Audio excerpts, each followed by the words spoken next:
DJ Vikas Simrahi music by Mantu Mani. रही बरमदा में ठंडा में बैठल देखी देखी रहे मुस्कुराते हो। बबुआ के भेज के दुआरा बोलैनी उहे सरिया वाला रहे जाते हो। ए सखी सुनो रही बरमदा में ठंडा में बैठल देखी देखी रहे मुस्कुराते हो।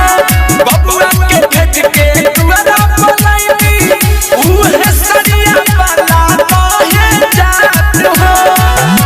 दिल मते तेरी कटा के चुप चोटी राजा बासे कनखी मार के ले सखी रे बालाउ के पिस बाजा जावा से कनखी मार के ले सखी रे बालाउ के पिस बाजा जावा से।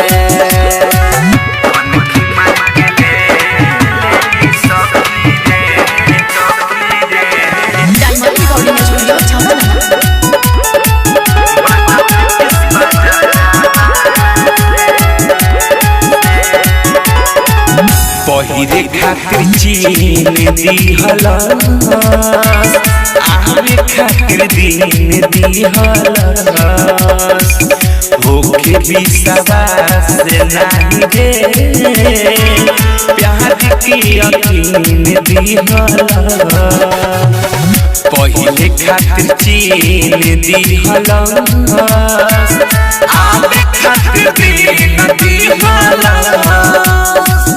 होके भी सवास नहीं रे प्यार के यकीन दिहला।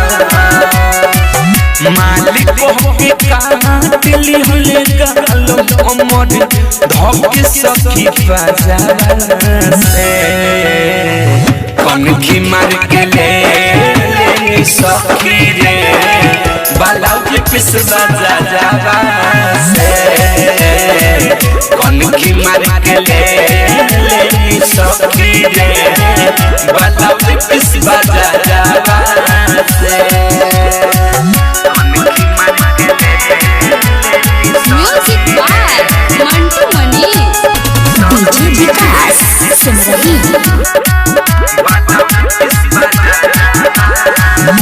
अजय चंदेशवा देख लिहले बाबे हमर घर जाने नहीं हमर सजन एही बात के लागल बाबे डर।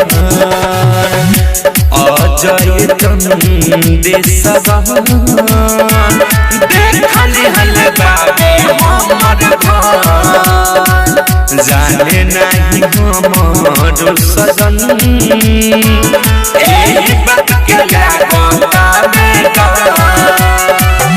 असफल बेला बड़ी खेला मरिले लजवा से कनखी मार के ले सखी रे बालाउ के पिस बाजा जावा से कनखी मार के ले सखी रे बालाउ के पिस बाजा जावा से।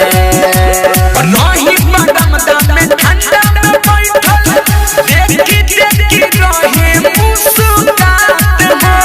बबुआ के भेज के दुआरा बोलैनी उहे सरिया वाला रहे जाते हो। दिल मते तेरी कटा के चुप चोटी राजा बासे कनखी मार के ले सखी रे बालाउ के पिस बाजा जावा से कनखी मार के ले सखी रे बालाउ के पिस बाजा जावा से। डायमंड रिकॉर्डिंग स्टूडियो छौड़ा दाना।